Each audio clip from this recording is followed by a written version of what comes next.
জমি জায়গার কাগজ থাকলে সেটা দেখিয়ে দেবে, মিটে যাবে। নাম থাকার পরেও, ম্যাপিং হয়ে যাওয়ার পরেও যদি আপনি ডিলিট করেন, আপনি মিটিংয়ে যেগুলো বলেছিলেন জ্ঞানেশবাবু, সব কিন্তু তৃণমূলের হাতে রয়েছে।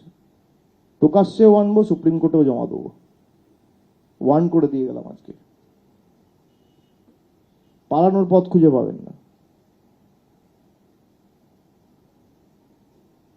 যারা ভাবছেন অতি চালাকের গলায় দড়ি, বেশি চালাকি করতে যাবেন না। আমাদের দুর্বল ভাবার কোনো কারণ নেই, আমাদের সৌজন্য তো আমাদের দুর্বলতা নয়। আপনি যে ভাষায় বোঝেন, আমরা সে ভাষায় জবাব দিতে জানি। আপনাকে চ্যালেঞ্জ করলাম, আপনি আমার বিরুদ্ধে মামলা করুন যাতে আমি লড়ার সুযোগ পাই। আপনাকে যদি এক্সপোজ না করতে পারি, আমি রাজনীতি করব না। আপনি করুন। বিধানসভা ধরে ধরে কি এদের ঔদ্ধত্য অহংকার, 162 জন মারা গেছে বলে ছোট ব্যাপার। মানুষের জীবনের কোনো দাম নেই, লাইনে দাঁড়িয়ে আছে কোনো দাম নেই। আগামী দিন মানুষ বিচার করবে। যাদেরকে আপনি আন্ডার অ্যাডজুডিকেশন রেখেছেন, 6 মাসের মধ্যে এরাই কেন্দ্র সরকারকে আন্ডার অ্যাডজুডিকেশন রাখবে। বাংলার ক্ষমতা কি বাংলা দেখাবে। ব্যাটেল অফ স্ট্যালিনগ্রাড মনে আছে? তার পুনরাবৃত্তি হবে।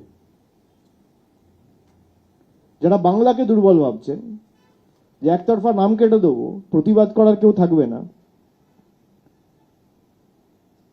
আমরা আমাদের কর্মীদের ইতিমধ্যে নির্দেশ দিয়েছি, যেখানে যেখানে এরকম কেস রয়েছে ইমিডিয়েটলি ডিইও যেহেতু হায়ার অথরিটি, তার কাছে অ্যাপিল করবে, দরকার হলে ফর্ম 6 ফিল আপ করবে। ইমিডিয়েটলি তাদের নাম তোলার ব্যবস্থা করতে হবে। আর সাধারণ মানুষের প্রতিও আমার আবেদন থাকবে যে ভয় কেউ পাবেন না। এই 162টা প্রাণ আমরা হারিয়েছি, আমাদের সহ নাগরিক, দেশের সহ রাজ্যবাসী। ভয়ে ভীতিতে তারা আত্মঘাতী হয়েছে। তৃণমূলের কোনো নেতা বলেনি যে 1 কোটি নাম বাদ যাবে, বিজেপির নেতারা বলেছে। এই ভয়ের আতঙ্কের পরিবেশ যদি কেউ ছড়িয়ে থাকে, তার জন্য একমাত্র দায় হচ্ছে বিজেপি আর ইলেকশন কমিশন। তার জবাব কিন্তু সুদে আসলে মানুষ নেবে। এরপর আপনাদের যদি কোনো প্রশ্ন থাকে কারণ, আপনারা করতে পারেন।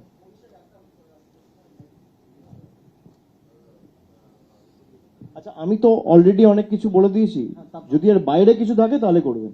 এই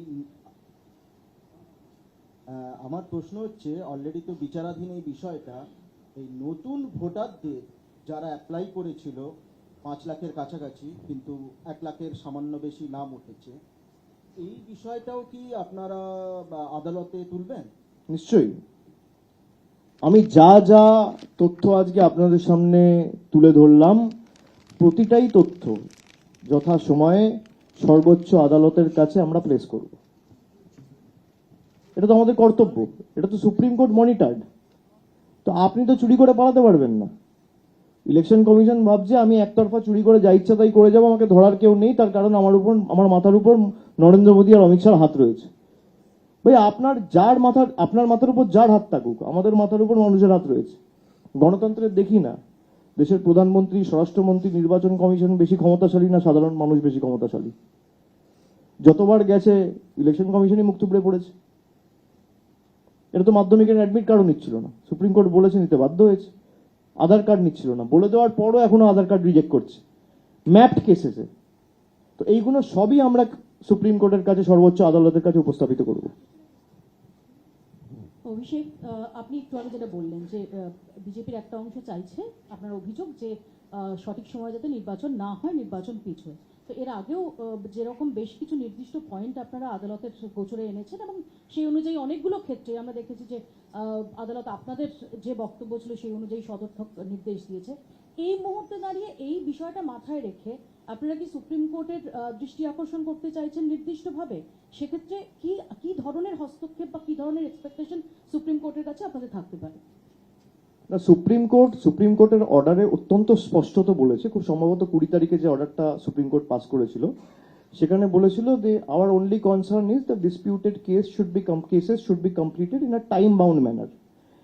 এবার আমার যতটুকু শেষ 10 দিনে দেখে মনে হয়েছে যে 500 জুডিশিয়াল অফিসার যদি এর সাথে যুক্ত থাকে এবং এক এক দিনে 20টা 30টা 40টা করে কেস তারা ক্লিয়ার করে, তাহলে 60, যদি 14 লক্ষ হতো তাহলে হয়তো 20 দিনে হয়ে যেত, যেটা অ্যাকচুয়ালি পাঠানোর কথা। কিন্তু তা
নিজে বসবেন, তারপরে পরবর্তী কর্মসূচি তিনি অ্যানাউন্স করবেন।